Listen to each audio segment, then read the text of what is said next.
Craft के बारे में हमारी ऑडियंस से शेयर करना चाहिए। और जहाँ पर रिसर्च की बात है तो ये रिसर्च हमारा 2 साल पुराना रहा है। 2 साल रिसर्च और इस लेवल पर रिसर्च रहा है कि वो पिज्ज़ा खाते हुए बैठ के एसी हॉल में नहीं रहा है, वो किसी विदेशी मुल्क में जाके वहाँ से किस तरह से लोगों का पलायन होता है, वहाँ पे किस तरह से लोगों के साथ अत्याचार हुआ है, ग्राउंड लेवल पर जाकर वो काम किया गया है जो शायद किसी ने अभी तक बॉलीवुड में ना किया हो। उस लेवल पर रिसर्च हुआ है और उस रिसर्च को सच मानते हुए आज सेंसर बोर्ड ने हमें ओके किया कि भाई आपकी फिल्म रिलीज हो सकती है, आपकी चीज़ें जो आप बोले वो सच है। तो उस ग्राउंड लेवल पर 2 साल तक काम करने के बाद फिर उससे भी ज़्यादा मेहनत हुई हमारी शूटिंग पर, क्योंकि जो चीज़ें धरातल पे हमने देखी थी उसको एज इट इज़ पर्दे पर उतारना भी हमारे लिए बहुत एक चैलेंज का काम था, एक बहुत मुश्किल काम था, जो हमने सबके सहयोग से, मेरी पूरी टीम ने अच्छा काम किया, उनके सबके सहयोग से हमने काम किया और आज फिल्म हमारी रिलीज़ के लिए तैयार हो रही है। इसमें दोनों चीज़ें हमारे लिए मैटर करती हैं कि हमारा रिसर्च और हमारा ग्राउंड लेवल पर किया हुआ काम। ग्राउंड लेवल पर जो काम हुआ है उसमें भी मुश्किलें कम नहीं थी। जिस तरह से रिसर्च पर बहुत बड़ी मुश्किलातें थी वैसे ही मुश्किलात ग्राउंड लेवल पर काम करने में भी थी, क्योंकि हमारे पास बहुत ज़्यादा संसाधन नहीं थे, हमारे पास टीम बहुत ज़्यादा थी, जंगल था, शेर थे, बाघ थे, सांप थे, हमारे पास किसी के पास कुछ प्रोडक्शन देने के लिए कुछ भी नहीं था। लेकिन फिर भी हम लोगों ने एक जुनून के तहत, एक आंदोलन के तहत इस फिल्म को बनाया और आज इस मुकाम पर यहाँ तक लेकर आए हैं ताकि लोग इसको देखें, दुनिया देखे और हमारे जो इंसानियत, जो मानवता के खिलाफ जो काम हो रहा है उसके खिलाफ एक माहौल बने और हम सब लोग इंसान बनकर एक जिंदा जैसे इंसान रहते हैं हम उस तरह से सब लोग रहें। ये चाहे बंगाल में हो रहा हो, चाहे यूपी में हो, चाहे कश्मीर में हो, हम किसी पर्टिकुलर किसी स्टेट की बात नहीं करते हैं, किसी राजनीति की बात नहीं करते हैं। हमारा जो नज़रिया है फिल्म बनाने का वो बेसिक फैक्ट है। ये कोई प्रोपोगेंडा नहीं है कि आपने प्रोपोगेंडा फिल्म बना दी। अगर इसको प्रोपोगेंडा फिल्म बोलते हैं सच बोलने वाली फिल्मों को, तो मुझे लगता है सारी फिल्में ऐसी ही बननी चाहिए, प्रोपोगेंडा फिल्में ही बननी चाहिए, क्योंकि हम सच बोल रहे हैं। हमने बंगाल की उस दर्द को सिर्फ 1% दिखाने की कोशिश कर पाए हैं, क्योंकि 100% किसी फिल्मकार की हैसियत नहीं कि उस फिल्म को, उस दर्द को समेट सके जो आज 80 सालों से वहाँ पर हो रहा है। आज़ादी के पहले से लेकर अभी तक जो चीज़ें बंगाल जो दर्द झेल रहा है, पंजाब से भी ज़्यादा दर्द बंगाल ने झेला है। और पंजाब में तो आज बहुत स्टेबिलिटी हो गई है, लेकिन बंगाल आज भी हमारा बहुत डिस्टर्ब है। क्यों है? क्योंकि वहाँ पर सिर्फ वोट बैंक की राजनीति है, वोट बैंक के लिए वहाँ पर कुछ भी किया जा रहा है। आप सोचिए कि संदेश खाली का मुद्दा मैंने सबसे पहले इस फिल्म के माध्यम से 2 साल पहले उठाया और उसके बाद ही हम सब लोगों पर FIR दर्ज हो गई वहाँ पर। उस वक्त मीडिया ने बोला ये प्रोपोगेंडा है, आपने कैसे कह दिया। जब वही चीज निकल कर आज सामने आई आप लोगों के सामने, पूरी दुनिया ने देखा, पूरी दुनिया थूक रही है, सब कुछ कर रही है, लेकिन वही मुद्दा मैंने फिल्म के माध्यम से जब उठाया था उस वक्त सरकार ने हम सबको जेल में डालने की कोशिश की और आज भी हम लोग उस चीज से जूझ रहे हैं। लीगल मामलों में आज भी हमारी फिल्म जूझ रही है, लेकिन फिर भी सेंसर बोर्ड और इनकी सबकी दया रहेगी तो अगले महीने तक हम लोग फिल्म को रिलीज करने की स्थिति में आ पाएंगे। लेकिन सेंसर बोर्ड की नियति अच्छी नहीं लग रही है मुझे, जिसमें बैठे हुए वामपंथी लोग अभी भी हैं जो इस फिल्म को रोकने की कोशिश कर रहे हैं, जिसकी वजह से आप लोग यहाँ पर हम लोग मौजूद हुए। आज 3 महीने से हमारी फिल्म सेंसर बोर्ड में जमा होने के बाद, सारे कट जमा करने के बाद भी सेंसर बोर्ड के सर्टिफिकेट का इंतजार कर रही है। अब आप बताइए कौन सा कानून है, ये कौन सा लॉ है जो आप सब कुछ सबमिट करने के बाद भी हमें सर्टिफिकेट नहीं दे रहे हो और रीजन भी नहीं बता रहे हो कि हम किस वजह से आपकी फिल्म को सर्टिफिकेट नहीं दे रहे।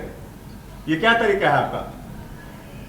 लाखों करोड़ रुपए का पैसा लगा हुआ है, मान सम्मान इज्जत लगी हुई है सब लोगों की, करोड़ रुपए खर्च हुआ है, इसका जवाबदार कौन है?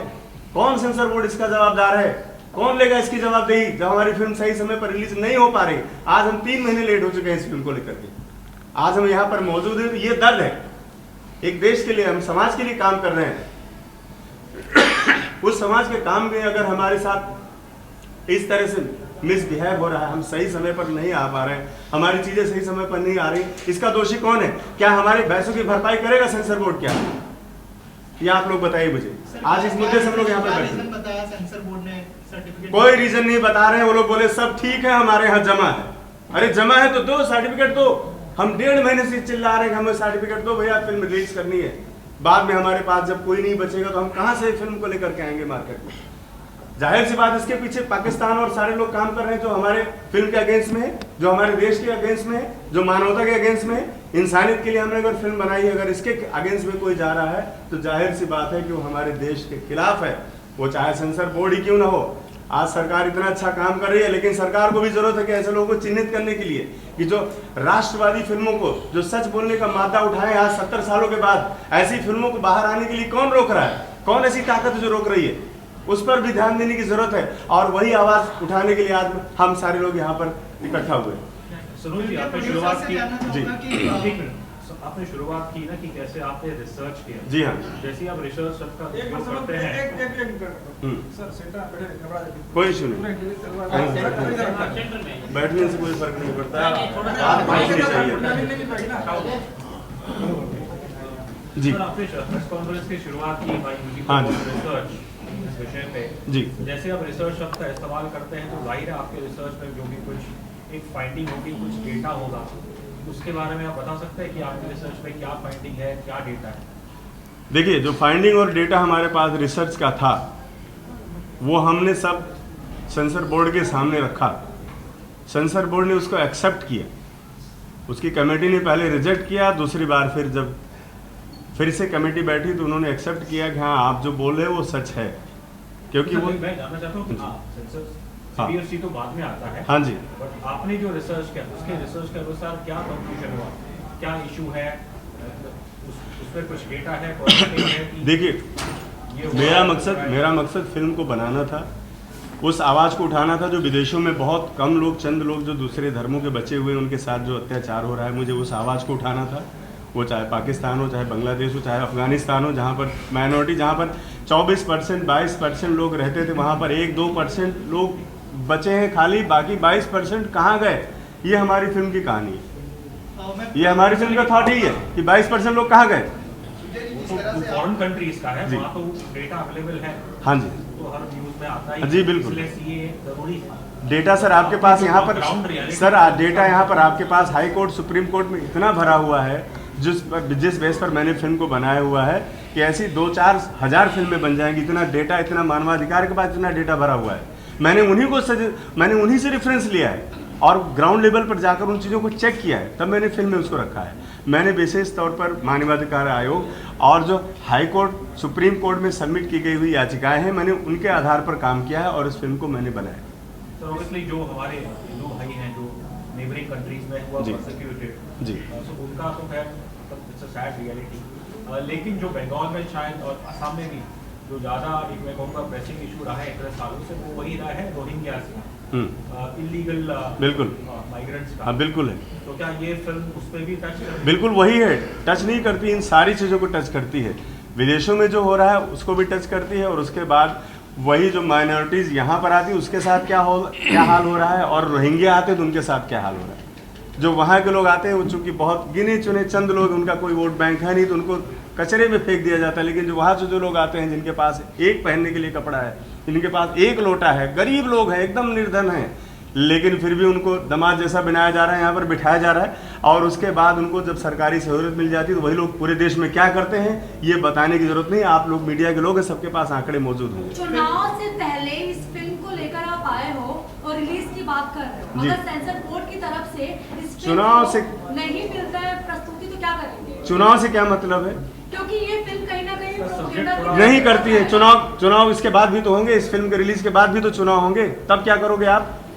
तो इसके बाद हर इस देश में हमेशा चुनाव होते रहते हैं। अभी तो आधे चुनाव होने वाले हैं, मान लो, मैं कह रहा हूँ इलेक्शन की बात तो इसमें करना ही बेकार है। मैं रेवोल्यूशन की बात कर रहा हूँ सर। डिले हो गई थी जी, इलेक्शन कमीशन जो कोड ऑफ कंडक्ट, हाँ जी, उसके अनुसार आप इलेक्शन से कुछ 1 महीना पहले और कुछ शायद 1 महीने बाद आप ऐसी फिल्में नहीं दिखा सकते।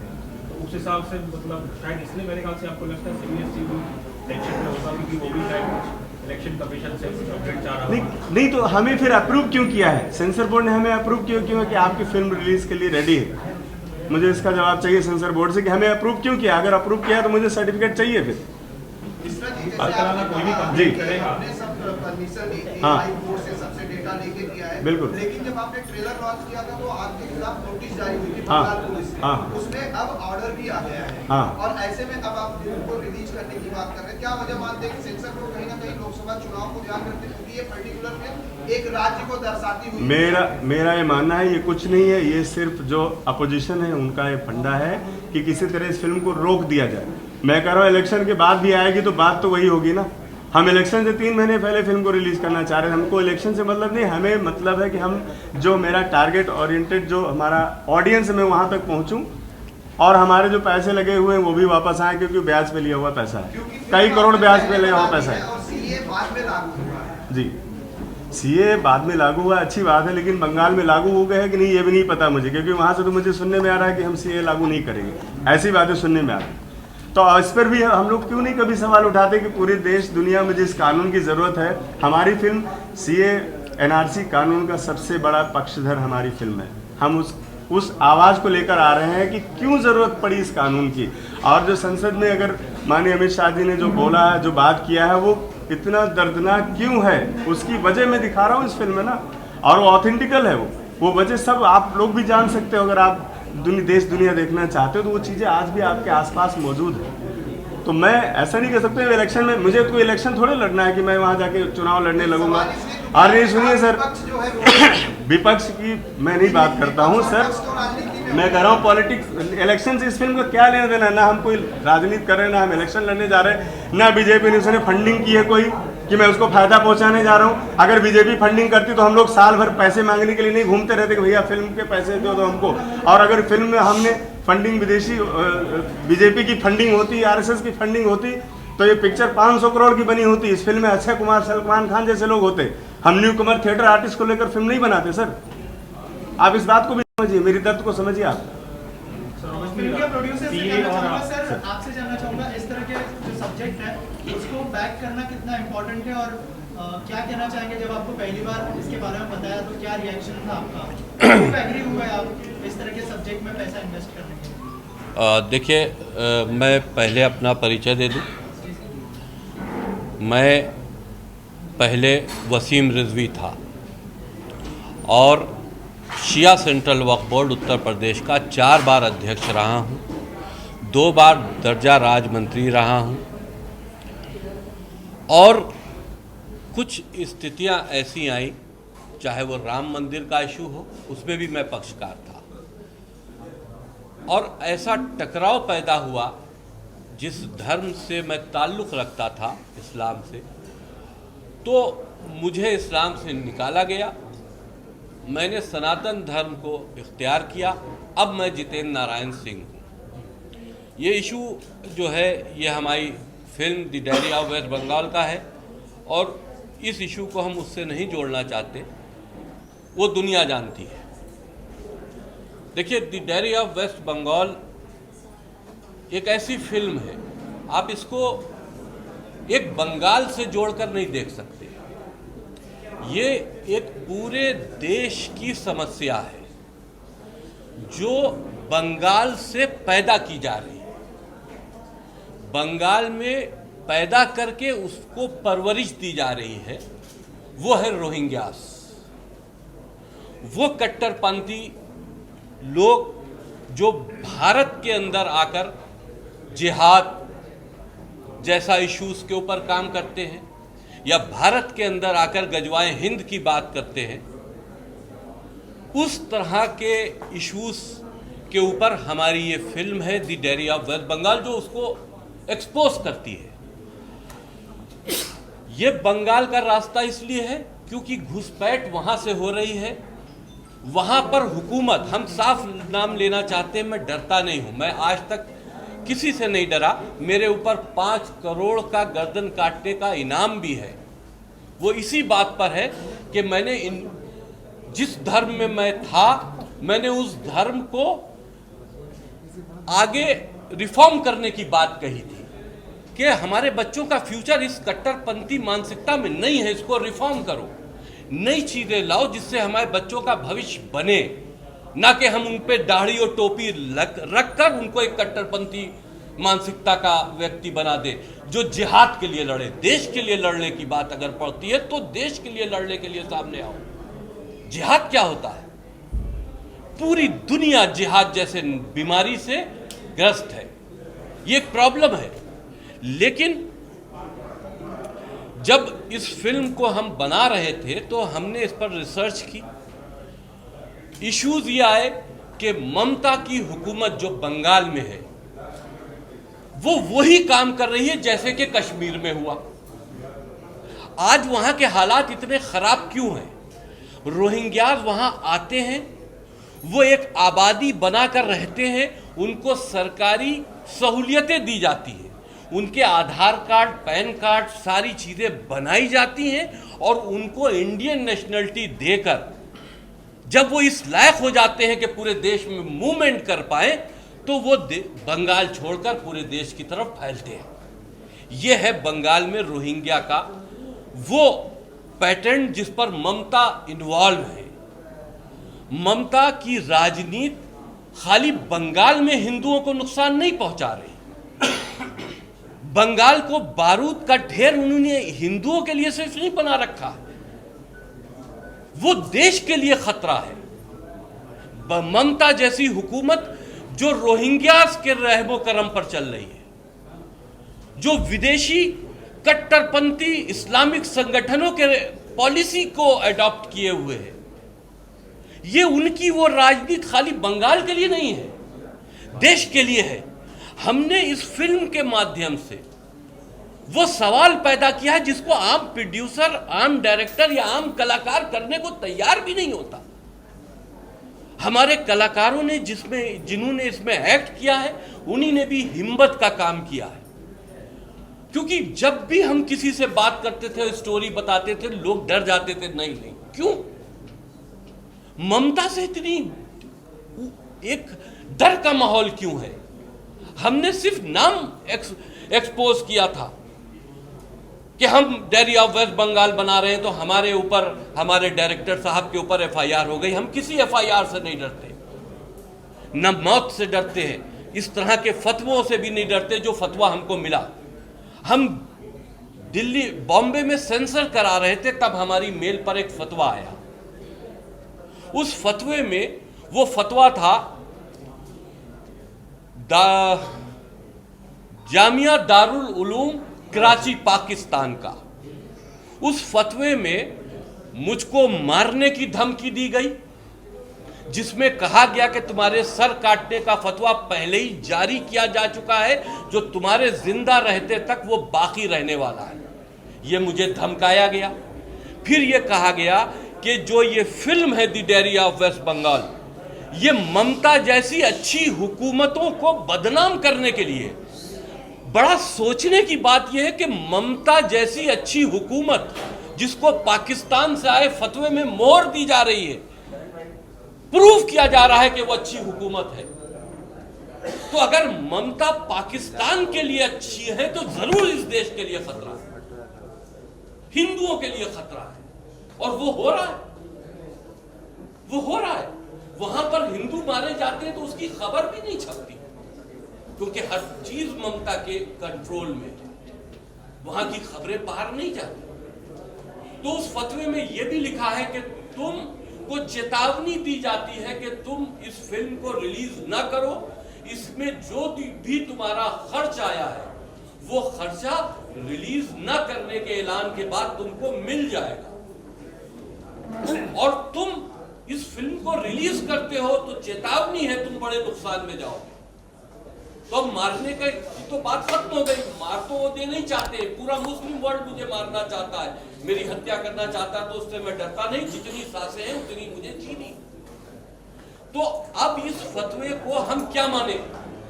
हमको डराने के लिए, इस फिल्म को रोकने में लालच देने के लिए? वैसे मैंने इस फतवे के खिलाफ उत्तर प्रदेश की जो पुलिस विभाग है उससे शिकायत भी दर्ज करा दी है और इस पर कार्रवाई की मांग की है कि ये फतवा मेरी मेल पे आया। तो इस तरह के फतवों से हम डरने वाले नहीं, लेकिन फतवों से डर लगता है। ये फतवा हो सकता है कि सेंसर बोर्ड को भी आया हो सकता है कि आज हमारी फिल्म का अप्रूवल दे चुके हैं, स्क्रीनिंग के बाद फिल्म का अप्रूवल दे चुके हैं, लेकिन सर्टिफिकेट रोके हुए हैं, उसकी वजह क्या है ये अभी मुझे मालूम नहीं। ना उन्होंने लिखित तौर पर ये सर्टिफिकेट देने की बात बताई है कि हम क्यों रोके हुए, लेकिन उनके नियम के अनुसार सर्टिफिकेट उनको मैंने 27/12/2023 में एप्लीकेशन मूव की थी और हमारा अप्रूवल नोटिफिकेशन इलेक्शन के आने से पहले ही वो दे चुके थे। तो सर्टिफिकेट क्यों नहीं दे रहे हैं ये उनको बताना हमको लिखित तौर पर चाहिए। अगर वो कंसीडर कर रहे हैं कोड ऑफ कंडक्ट को तो वो भी हमें इन्फॉर्म करना चाहिए। और अगर आपने हमको सर्टिफिकेट दे दिया, अप्रूव कर दिया, तो फिर आपने कौन सी ऐसी चीज अप्रूव कर दी है जिसको दिखाने के लिए आप समझते हैं कि शांति व्यवस्था भंग हो जाएगी? और वही हालात पहले भी है, वही हालात बाद में भी है। और अगर आप चाहते हैं कि हम इस फिल्म को रिलीज करें तो आप रोके क्यों? हो सकता है, देखिए हम लोग छोटे प्रोड्यूसर हैं, कम दायरे में काम करते हैं, हम पे इल्जाम जरूर लगेंगे कि ये भाजपा का प्रोपोगंडा है। भाजपा का प्रोपोगंडा होता तो भाजपा से फंडिंग भी होती और हम किसी बड़े एक्टर को लेकर इस फिल्म को बना रहे होते। हमने मंझे हुए एक्टर जरूर लिए हैं जो किफायती पैसों में मेरे साथ काम करने आए। वो मंझे हुए एक्टर हैं जो बड़े एक्टर से भी अच्छी एक्टिंग करना जानते हैं। उन्हीं ने इसमें अपना जो रोल है वो अदा किया है। लेकिन अब ये कहा जाए कि ये सरकार के सपोर्ट में है, किसी भी बात को कमजोर करने के लिए हमेशा ये इल्जाम लगा दिया जाता है कि ये प्रोपोगंडा है, ये कमजोर करने की बात है। जब आप किसी की सच्चाई बता नहीं सकते, संदेश खली में जो हुआ, शाहजहां शेख जैसे बंगाल के अंदर एक नहीं है, 20 शाहजहां शेख हैं जिनका वहां एम्पायर चल रहा है, जो बंगाल में इस्लामिक शरीयत के कानून को भी अपने अपने क्षेत्रों में लागू किए हुए हैं। हमने खुद देखा वहां पर हिंदू किस डर और दबाव में रह रहा है, ये देखने वाली बात है। और अगर ऐसे मुद्दों को हम नहीं लाएंगे तो फिर इसको दिखाएगा कौन अगर सब डरेंगे? प्रोड्यूसरों को एक तो डरना नहीं चाहिए। और सर्टिफिकेट अगर रोका गया है, इसमें एक वजह हम ये भी आज खुले तौर पर आपसे कह दें कि हो सकता है कि फिल्म इंडस्ट्रीज के ऊपर जिनकी मोनोपोली है खान ब्रदर्स, हो सकता है खान ब्रदर्स की भी इसमें एक्टिविटीज हो। जब बात आप लिखित तौर पर हमको स्पष्ट नहीं कर रहे हैं तो हम कुछ भी सोच सकते हैं। पाकिस्तान का दबाव है, ममता का दबाव है या खान ब्रदर्स का दबाव है? किसके दबाव में हमको फिल्म रिलीज करने के लिए वक्त पे सर्टिफिकेट इशू नहीं किया जा रहा है? देना तो पड़ेगा क्योंकि आप अप्रूवल दे चुके हो, आज नहीं दोगे कल दोगे, लेकिन वक्त पर क्यों नहीं दे रहे हो ये एक सवाल है। तो सीधी सी बात यह है कि फिल्म एक सामाजिक इशू के ऊपर है। हिंदुओं के साथ में बंगाल में जो ममता की हुकूमत अब कर रही है, पहले भी होता था, लेकिन जो अब कर रही है वो खतरनाक है।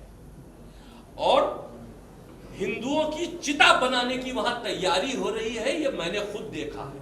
और इसमें ममता की हुकूमत पूरी तरह से इन्वॉल्व है। मैं इसको खुले तौर पर कह सकता हूं, वो FIR करेंगे, मुझे कोई डर नहीं। हक बात बोलना अगर गुनाह है तो वो गुनाह हमने हमेशा किया है और मैंने हमेशा हक बात ही बोली है। और इससे किसी को तकलीफ होती है तो उसकी हमें परवाह नहीं। हम बचपन से हमारा एक मिजाज रहा है कि हम मेजॉरिटी को नहीं देखते, संख्या को नहीं देखते, उनका साथ देने की कोशिश करते हैं जो कम होते हैं। आज बंगाल में हिंदू डरा हुआ है, बंगाल में हिंदुओं का शोषण हो रहा है, उनके दुख और दर्द को फिल्मी प्लेटफॉर्म पर दिखाना चाहिए। इस सोच के साथ में हमने इस फिल्म को बनाया है और हम अपने सारे जो किरदार निभाया है जिन लोगों ने, हम उन सबको बधाई देते हैं कि ये सब भी बहुत बहादुर लोग हैं जिन्होंने इस फिल्म का पार्ट बने। सर, आपने बहुत बड़ी बात कही कि शायद पाकिस्तान, आपने तो खैर आपका पर्सनल एग्जाम्पल बताया कि पाकिस्तान की तरफ से ईमेल आया, डायरेक्टर साहब ने भी कहा था कि पाकिस्तान का हाथ हो सकता है। तो इसमें हमारी जो केंद्र सरकार है और जो सुरक्षा एजेंसीज है, आप लोगों ने कुछ इस चीज़ को लेकर इनसे कोई कंप्लेन की है कि इसका इन्वेस्टिगेशन किया जाए? मैंने फतवा जो आया था वो और जिस मेल पे आया था वो, उसके प्रूफ सब मैंने अपनी उत्तर प्रदेश की हुकूमत, क्योंकि मैं बिलोंग वहां से करता हूँ, मैंने उत्तर प्रदेश की हुकूमत को इस पर कार्रवाई करने के लिए भेज दिया है। चाहे ATS जांच करे इसकी, चाहे हाई अथॉरिटीज जांच करें, फतवा देने वाले को पकड़ना चाहिए, चाहे वो पाकिस्तान में छुपा क्यों ना बैठा। अशिन जी, आपसे जानना चाहेंगे कि क्या सोच के आपने इस टॉपिक को चुना, ऐसा क्या लगा कि आपको ये काम करना पड़ा, क्या कहना चाहेंगे? नमस्ते आप सबको। मेरा नाम हर्षल है और मैंने कैरेक्टर सुहासिनी का किरदार किया है। मुझे जब सनोज सर ने स्टोरी बोली एज एन एक्टर, मुझे स्टोरी बहुत पसंद आई एंड एज एन एक्टर मुझे लगा कि ये मेरे कैपेबिलिटी को और एक्सटेंड कर सकता है, इसलिए मुझे ये किरदार करने में काफ़ी संतुष्टि हुई। अशिन, इधर देख कैसा लग रहा है कि आपका कैरेक्टर शायद दूसरे देश से आया है और परसिक्यूटेड है जी। समझ मेरा एक सिंपल सा सवाल था कि एक परसिक्यूटेड चाहे उसका नाम हो सुहासिनी हो या फिर सबीना हो, इसमें तो कोई फ़र्क नहीं है जी। तो फिर जो ये है उसके अंदर जो एक कॉन्स्टिट्यूशनली भी जो बात छिड़ी गई है कि ये अनकॉन्स्टिट्यूशनल है बिकॉज ये धर्म जात के नाम पे ये डिस्क्रिमिनेट करता है। तो considering that you played a persecuted character और be just in the reel, तो इस चीज़ पे आप क्या कहना चाहेंगे? इस जनरली कोई भी नाम हो सकता था कैरेक्टर का, सुहासिनी हो सकता था या कोई सायरा या कुछ भी हो सकता था। ये एक सुहासिनी है और नाम पसंद था सर को, इसलिए सुहासिनी के लिए सीए द्वारा भारत में जगह है, लेकिन सबीना के लिए क्यों नहीं? ऑफ कोर्स है। बदलाव है, इसमें चेंजेस है। देखिए, इसके ऊपर मैं बता दूं, ये कलाकार लोग हैं, हाँ। इनसे सवाल नहीं पूछना चाहिए, पॉलिटिकल हैं। देखिए, सबीना शारन सुहासिनी के लिए जगह इसलिए है कि सुहासिनी जैसे बहुत से परिवार इस्लामिक कट्टरपंथी मानसिकता का पड़ोसी मुल्क में शिकार हैं, इसलिए सीए लागू हुआ है। सीए कोई हिंदुस्तानी की जो नेशनलिटी है वो ले नहीं रहा।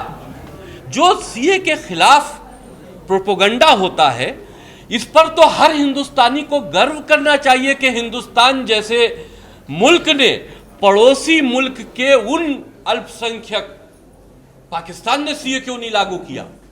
अगर पाकिस्तान समझता है कि हिंदुस्तान में मुसलमान परेशान है, तो उसने अपने दामन क्यों नहीं फैला दिया कि आओ मेरे आगोश में आ जाओ? क्यों? सही। भारत ने क्यों ऐसा किया? भारत को दर्द है उन हिंदुओं का जो पड़ोसी मुल्क में जाति का शिकार है, लेकिन उन मुस्लिम मुल्कों को अपने मुसलमानों का दर्द नहीं, अगर वो समझते हैं। जबकि हम हिंदुस्तान में बहुत खुश हैं, सारा मुसलमान यहां सुरक्षित है। वो हालात नहीं है। जब पार्टीशन हुआ था तो यहां जो मुसलमानों की संख्या थी, अगर आज आप देखें तो वो बहुत ज्यादा हो चुकी है और कुछ दिन के बाद ये अल्पसंख्यक नहीं रहेंगे, ये अल्पसंख्यक स्टेटस से बाहर चले जाएंगे और कई स्टेट में जा चुके हैं। मैंने इसके ऊपर भी सुप्रीम कोर्ट में अपनी बात रखी है कि अल्पसंख्यक स्टेटस भी स्टेट वाइज देना चाहिए। कश्मीर में हिंदुओं को अल्पसंख्यक स्टेटस मिलना चाहिए, केरल में हिंदुओं को अल्पसंख्यक स्टेटस मिलना चाहिए, उसके फायदे मिलने चाहिए। लेकिन ये तो एक अलग इशू है। लेकिन अगर के हिंदुस्तान ने सीए जैसा कानून बनाया है तो वो उसका स्वागत होना चाहिए। यहां का वो मुसलमान जो कट्टरपंथी मानसिकता रखता है, जो रहता तो हिंदुस्तान में है लेकिन हिंदुस्तान से कहीं ना कहीं इस बात से मलाल रखता है कि ये एक हिंदू आबादी का मुल्क है, इस बात का दर्द अगर अपने दिल में भेदभाव रखता है धार्मिक भावनाओं से, तो वो देश का गद्दार है। इसलिए गद्दार है क्योंकि तुम्हें इस देश के बारे में सोचना चाहिए। आप अल्पसंख्यक हैं लेकिन आपकी तादाद कम नहीं हुई, लेकिन पड़ोसी मुल्कों में इतनी तादाद घट कैसे गई, इस पर कैसे आप विचार कीजिए ना। और अगर उनके आंसू पोंछने का भारत की हुकूमत ने कोई काम किया है तो ममता को इस पर दर्द क्यों होता है? ममता मुखिया है बंगाल की। ममता बनर्जी हिंदुओं की कातिल है। ममता बनर्जी उन ताकतों को बंगाल के जरिए पूरे देश में लागू कर रही है जो हिंदुस्तान को जलाना चाहती है। यूसुफ भाई आपसे जानना चाहिए आप क्या बोलना चाहते हैं? एक मिनट यूसुफ भाई एक मिनट या मेरा सवाल एक्ट्रेस से आपने कहा quality but at least she is a citizen of India and I would like to ask what does she know about CAA that is part of your knowledge Yeah, and should it be implemented or not? I actually would not know what CAA के बारे में उनको जानकारी नहीं। या मुझे नहीं है जानकारी। पर इम्प्लीमेंटेशन होना चाहिए कि नहीं? होना चाहिए, आपको होना चाहिए, बिल्कुल। नहीं, मुझे जानकारी नहीं है। जानकारी होने के बाद I would like to answer the question. जी ये ना ये इतना बड़ा मुद्दा है। हाँ जी, बड़ा मुद्दा है। और आप हीरोइन हैं तो थोड़ा सा politics I mean it is not politically Yeah, but I would like to avoid the political questions from my side. नहीं, देखिए CAA मुद्दा एक फिल्म लाइन से जुड़ा नहीं है, पॉलिटिकली इसको आप मुद्दा भी कह सकते हैं। मैंने कहा क्योंकि इनको तो जो हमने कैरेक्टर दिया, ये उस कैरेक्टर में मैंने इनको देखा कि जो कैरेक्टर ये कर रही हैं उसमें ये पूरी तरह से इन्वॉल्व हैं। आप मुझे एक्टिंग के रिलेटेड पूछ सकते हैं। मूवी के no I have done movies before. Arshim, what do you think this kind of a film can do for your career? Well, as an actor before I've always done मैंने glamorous roles किए हैं। ये character मेरे लिए एक बहुत different था। It is a person running away from Bangladesh एक कैरेक्टर है और ऐसा कैरेक्टर मैंने कभी पहले निभाया नहीं, तो मेरे लिए भी एक बहुत चैलेंजिंग वाला कैरेक्टर था। और एज एन एक्टर जब हमें ये ऐसा रोल मिलता है, we feel very lucky to do this kind of roles. Ragi ji, obviously पहले आपकी अलग पहचान थी और लेकिन फिल्म के पोस्टर में आपका पुराना नाम ही लिखा है, इसके पीछे कोई वजह? देखिए, ये वसीम रिजवी फिल्म्स मैंने 2018 में रजिस्टर्ड की थी, तो ये हमारी फिल्म का बैनर पहले से रजिस्टर्ड है। नाम में कुछ नहीं होता। मैं किसी धर्म का विरोधी भी नहीं हूँ, उस मानसिकता का विरोधी हूँ जो मानसिकता देश को नुकसान पहुँचा रही है, या वो मानसिकता कोई भी धर्म की मानसिकता हो जो इंसानों का बंटवारा कर रही है। मैं इस्लाम का विरोधी भी नहीं हूँ, हाँ उन ग्रंथों का ज़रूर विरोधी हूँ जो कि गलत तरीके से इस्लाम के मानने वालों को फीड कराए जा रहे हैं, जिनके जहन के अंदर एक ऐसा अल्फाज दूसरे धर्म वालों के लिए बिठाया जा रहा है जिसको हम काफिर कहते हैं।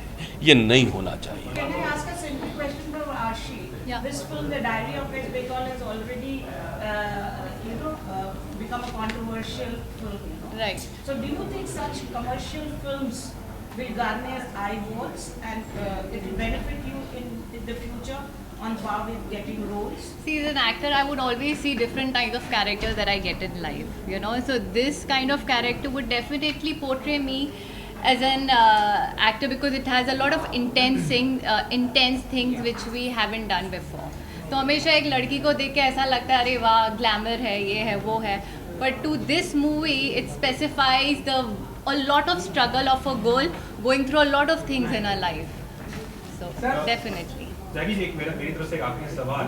अब ऐसी फिल्मों को देखे, मतलब पिछले दो I think starting from the Kashmir file, उससे पहले ताशकील फेल आई थी, वो दोनों फिल्मों ने तो बड़ा अच्छा किया था और फिर पिछले साल आई थी केरला स्टोरी।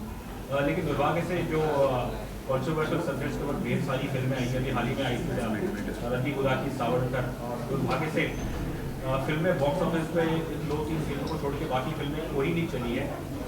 तो यही सोचने पे मजबूर करता है कि जब बात आती है कुछ देशभक्ति की, सच्चाई का साथ देने के लिए, तो हम ट्विटर और फेसबुक और इस पर तो साथ देते हैं, लेकिन हम थिएटर में फिल्म देखने नहीं जाते। इस चीज़ पे आप क्या कहना चाहेंगे? देखिए, देखना चाहिए। आप कुछ कर भी नहीं सकते अगर किसी के लिए, तो आप उनके दुख और दर्द को देखें भी नहीं और समझे भी नहीं, ये तो बहुत बड़ी बुराई है। आप बंगाल में जाकर बंगाली हिंदुओं के लिए क्यों नहीं जा रही पब्लिक, आपको क्या लगता है? देखिए, क्यों नहीं जा रही है और फिल्मों में क्यों नहीं गई, इस पर तो मैं कोई कमेंट्स नहीं पास कर सकता, लेकिन ठीक है, फिल्में जो हैं वो एक तरह से इंटरटेनमेंट का एक प्लेटफॉर्म है, लेकिन उसके साथ साथ फिल्में ऐसी भी अब बनने लगी हैं जो इस देश में समस्याओं को भी उजागर करती हैं। आप ज़रूर जाइए, उस तरह की फिल्में जो मजाकिया हों, जो रोमांटिक हों, उस तरह की फिल्में भी देखिए, लेकिन इस तरह के सब्जेक्ट को देखने भी लोगों को जाना चाहिए। आप तभी तो समझोगे कहाँ पर क्या हो रहा है। हमने कोई चीज़ दिखाई है, उस दर्द को आप महसूस नहीं करोगे तो वक्त पड़ने पे आवाज़ क्या उठाओगे। तो आवाज़ उठाने के लिए आप कुछ कर नहीं सकते, कम से कम दर्द को महसूस तो कर सकते हो। इसलिए मेरी गुजारिश यही है कि ऐसी फिल्में जब थिएटर में आए तो उसमें जाना चाहिए और देखिए कि हम क्या कह रहे हैं, या देखिए वो प्रोड्यूसर, वो डायरेक्टर, वो कलाकार किस भाव से उस फिल्म को बनाया है और उसमें क्या दिखाना चाहते हैं। हो सकता है कि कभी आपके दिल में ऐसी फिल्में देखकर रहम आए उन लोगों के लिए जो पीड़ित हैं।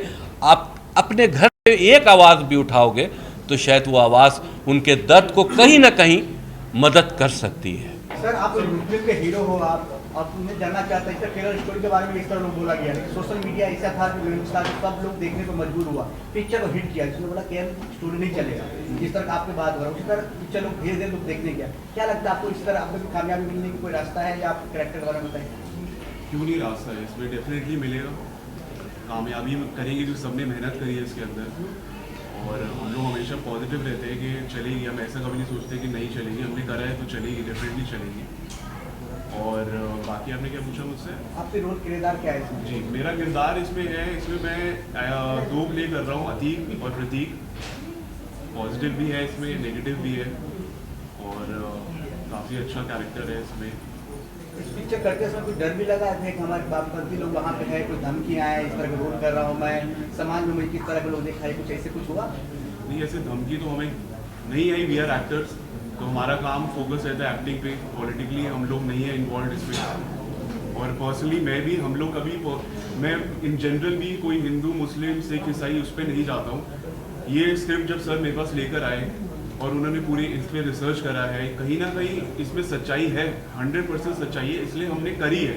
लेकिन पर्सनली हमें किसी के अगेंस्ट नहीं है, क्योंकि हमने एक मुद्दा उठाया जिसमें हिंदू और मुस्लिम है, लेकिन अगर वो बहुत और भी रिलीजन है। हर कोई क्रिमिनल मुस्लिम नहीं है, हिंदू भी है, क्रिश्चियन भी है, हर क्रिमिनल है। फिलहाल हमने एक मुद्दा उठाया है, तो पर्सनली हमें किसी के अगेंस्ट नहीं है, लेकिन एक सर्टन सेट ऑफ पीपल है जो ये कर रहे हैं, स्पेशली वेस्ट बंगाल में। तो वो सारी चीज़ें सर मेरे को लेकर आए, हमें स्क्रिप्ट अच्छी लगी और काफ़ी चैलेंजिंग लगा ये रोल, इसलिए हमने उसको निभाया है। बट पॉलिटिकली मुझे कोई एक वो नहीं है कि मैं इनके अगेंस्ट हूँ। ऐसा नहीं लगता मुद्दा काफी धीरे, मतलब बहुत धीमे उठाया गया है। पहले उठाना चाहिए मुद्दा जो आप लोग दिखा रहे, पहले उठाना चाहिए, काफी लेट हो गया आप लोग लाने में। लेट तो सर ने, वही तो इसी के लिए तो सर बात कर रहे हैं, लेट हमारी तरफ से नहीं हुआ, हम तो काफी टाइम से तैयार बैठे हैं, बट उसको आगे चीजें मिले तो निकलेगी। एज एन एक्टर हम भी तो वेट कर रहे हैं कि चीज जल्दी रिलीज हो।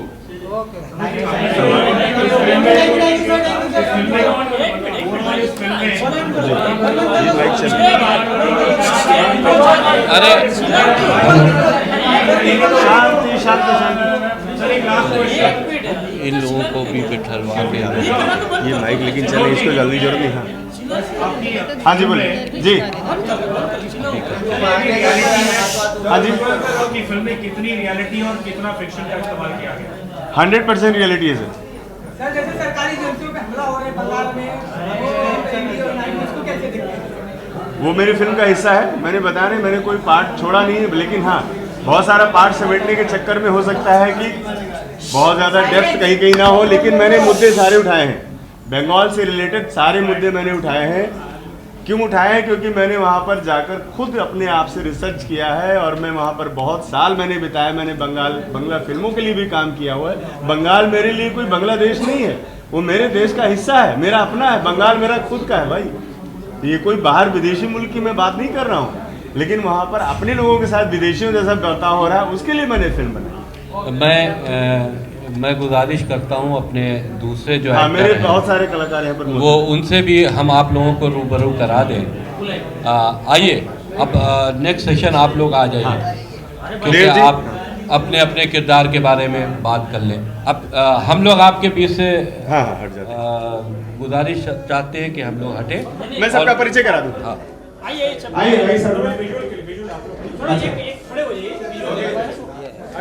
गौरी शंकर जी, देव फौजदार जी, कमांडो जी, ओ चाचा कैमरा और पीछे करो। मुकेश जी और जो भी उसके नीचे पड़ा है बोल रहा हूं वाले थोड़ा घुसे जा रहे हैं सामने देखो भाई मेरा ही लाइट है क्या?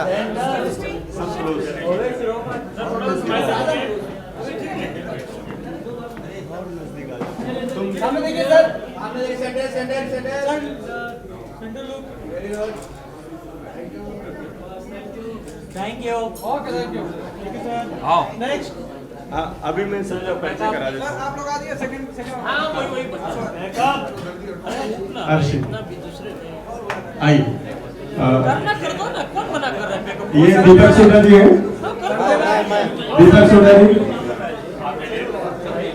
दीपक सोडा जी ने यहाँ पर आप उधर सर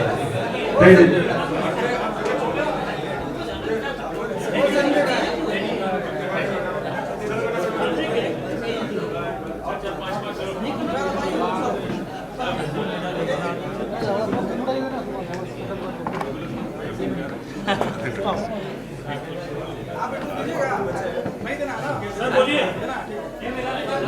सब बोलिए सर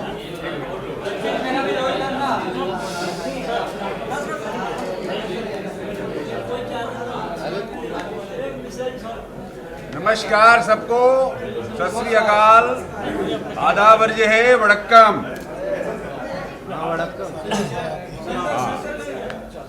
शांति बनाए, एक मिनट शांत, एक्सक्यूज मी गाइस।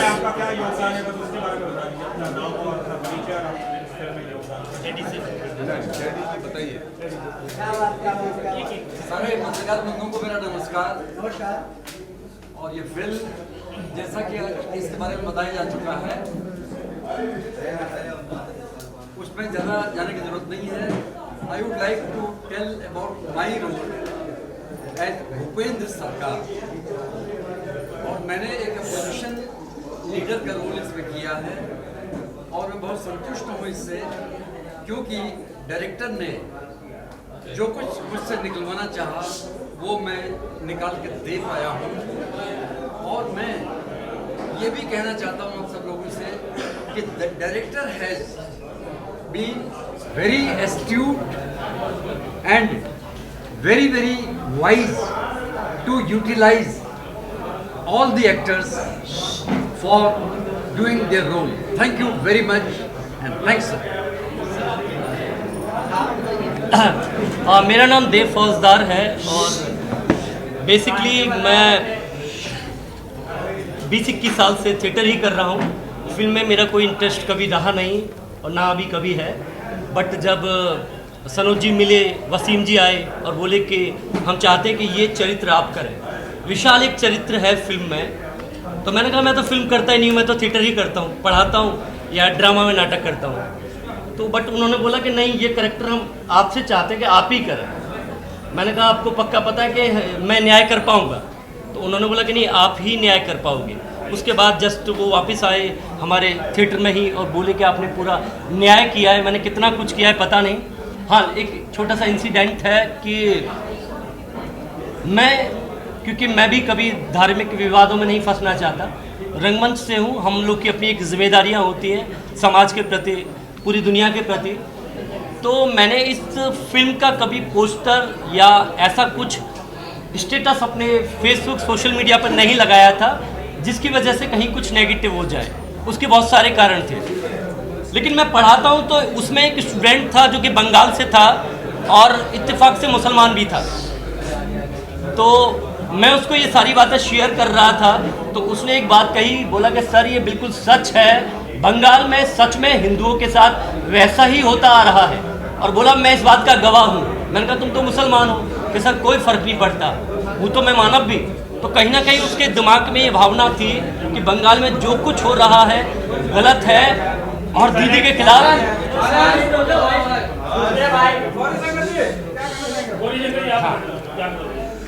नमस्कार, मेरा नाम गौरी शंकर है।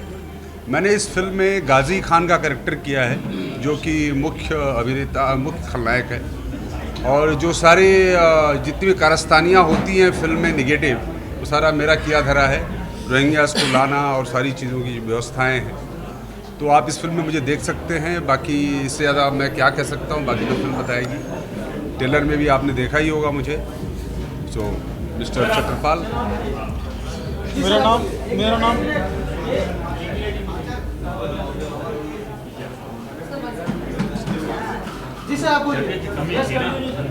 मेरा नाम छत्रपाल सूर्यवंशी है और मैं फिल्म में को प्रोड्यूसर हूँ। और जब मुझे पता लगा कि इस फिल्म में जो है हमारे सनोज मिश्रा और वसीम रिजवी जी के खिलाफ ममता दीदी ने FIR दर्ज करा दी है, तो जो फिल्म के जो पहले प्रोड्यूसर थे वो FIR को देख के पीछे हट गए। तो जब मुझे पता लगा कि इस तरीके से फाइनेंस जो लगा रहे थे वो पीछे हट गए, तो फिर मैंने इस स्टोरी को देखा, सुना कि स्टोरी देश हित में है, तो मुझे इसमें फाइनेंस करना चाहिए, तो मैंने इसमें फाइनेंस किया और देश हित के लिए काम किया। मेरा नाम Reena Bhattacharya, again I am a theatre artist and I am trained under Dev Faujdar sir. इस मूवी में जो मेरा कैरेक्टर है, it is with the name Rekha. Rekha is a widow with 2 kids, और वो कैसे अपना चैलेंजेस फेस करती है, how is she escaping from the neighbouring country to this country, यही सब चैलेंजेस के बारे में it is this a very challenging role for me. This is my debut movie, so I am very excited about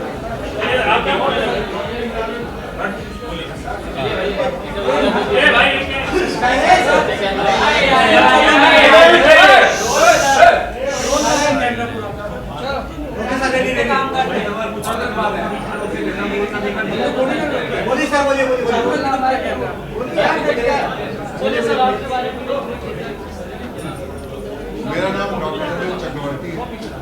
मैं इस film की शुरुआत जहाँ से इसकी नींव पड़ती, मतलब वसीम रिजवी एंड सनोज मिश्रा, वहाँ से मैं समझा।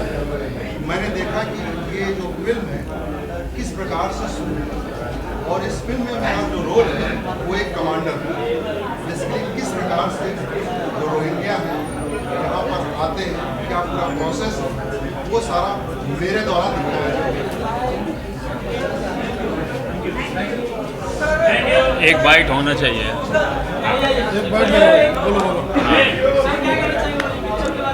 मेरा नाम आशीष कुमार है और मैंने जर्नलिस्ट का किरदार निभाया इस मूवी में आपकी तरह। और कहते हैं फिल्म जो है समाज का आईना होती हैं, तो ये वही जो कुरीतियाँ हमारे आसपास होती हैं उसके ऊपर ही बनी हुई है, सच्ची घटना पर आधारित एक फिल्म है। और मैं आशा करता हूँ कि आप सब लोग इसका प्रचार प्रसार करेंगे और ये मूवी बहुत अच्छे तरह से रिलीज होगी, आप हेल्प करेंगे। और जो बंगाल में घटनाएं हो रही हैं, सच्ची घटनाएं, उनको एक फिल्म के जरिए दिखाया गया है और ये एक सच्चाई आना ज़रूरी था, क्योंकि अगर नहीं आती तो हम लोगों को पता कैसे चलता। तो मैं यही बोलना चाहूँगा, ये मूवी बहुत अच्छी है और कोशिश कीजिए कि आप लोग इसका अच्छे से प्रचार प्रसार करें।